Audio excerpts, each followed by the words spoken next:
One of my other big takeaways for the week was the idea of being successful via turning up. I've often paid attention to what makes people successful and try to embrace as many of those ideals in my lifestyle, but I found that with something as challenging and convoluted as the notion of dropping into a deep meditation, it's so hard to imagine how that lands. How do you become a good meditator? The thing is, you have the theory, which you're learning intellectually, but the only way for it to work is experientially. You have to actually do it in order for it to land.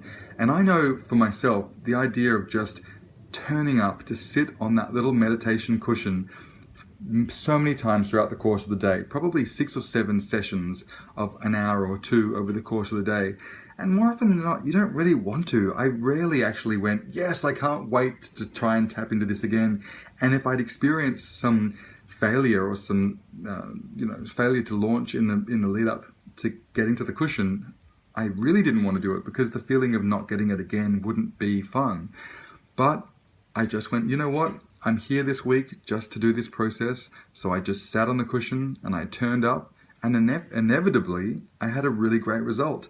And I think in life it's really easy to expect the best straight away or to set your standards so high. But I love the idea of just turning up and being a bit crap for a while and then letting that feeling of, oh well, I'm here anyway, irregardless of the outcome, be your modus operandi. And then inevitably it works. But you just have to turn up in order to be successful.